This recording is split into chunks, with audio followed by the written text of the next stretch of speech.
Everybody, and welcome to Joe's Aquarium. In today's video I have 5 different fish for you guys that are perfect for beginners. Let's get started with the first fish. Alright everybody, the first fish I recommend to beginners is the guppy. An incredibly colorful fish with a bunch of options of color and can pretty much live in any condition. Unfortunately, I cannot show you that in my collection because I do not have it.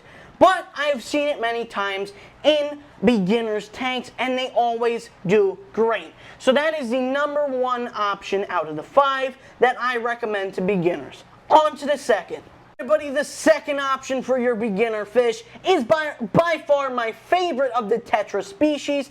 It is the silver-tip Tetra. By far my favorite Tetra species because of its schooling ability and nice coloration, being so that the males have this nice orange and while the females look more silver, with both of them having that silver tip.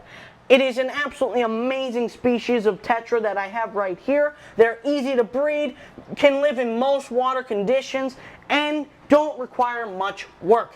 I recommend around a 20-gallon long if you are to see their true schooling ability, and I'll show you a little bit of them right now. I have 3 of them in this tank. It used to be 8, but unfortunately had to give some away because of the move from tank to tank. Here we go right here. We have a male silver-tip Tetra. You can see sort of his orange coloration. It looks really orange in person, while the female is more of a silver. Unfortunately, I cannot find the female right here. Here's 2 males, but the female is somewhere in here. But the female is more silver-like. You'll see it really when you have them next to each other. It's a big difference, and I love it because it just looks so cool when they all school together, and they also, like I said, breed very well. So I recommend them as my second place on this list. Alright everybody, on to the third fish that I suggest for beginners. This would be the angelfish. The angelfish is one of my favorite cichlids in the entire South American cichlid era because of its nice, unique look with a lot of variations in color. It can be housed with a bunch of different fish, including tetras, and so many different options for housing. It is just one of my favorite fish to keep in the hobby. That is because it's very easy to keep, but it does have a little bit more requirements than the other ones on this list, being so that it gets big. Not huge, but it gets around 6 inches. And it is a tall fish, which means you need something bigger than a 20-gallon. I recommend around a 40-gallon breeder to a 55-gallon tank because really they grow tall and they also grow wide, and it gives them a lot more room to actually move around. As you can see here, I actually have a couple of these in my collection here on fish. Here is a striped angelfish, a really nice pattern one. When he's in food mode or aggressive, his eye will turn really red and his darkness will get a lot more dark. His lines will get more dark. And then I also have a koi angel, which is actually right there. He's a nice black and white angelfish with a yellow head.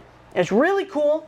The variations of this fish's color, and it's just a great cichlid for beginners.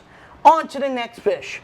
The fourth fish on this list would have to be the gourami, specifically the red honey gourami. A great fish that has a lot of options and is very peaceful. It breathes air, can live in most water conditions, and also is very easy to take care of.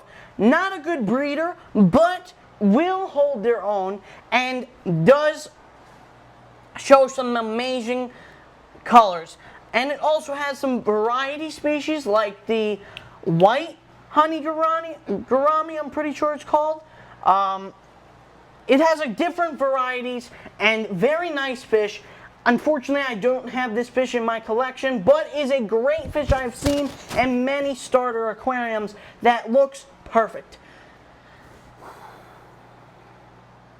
On to the next fish. Everybody, the fifth and final fish on this list would have to be the clown pleco. By far my favorite fish on this entire list, specifically because of what mine personally went through. I've had my clown pleco since my first aquarium ever, which was a 10-gallon aquarium that was completely randomized. Had so many different dumb fish in it that shouldn't have been together, but I put them all in a 10-gallon aquarium.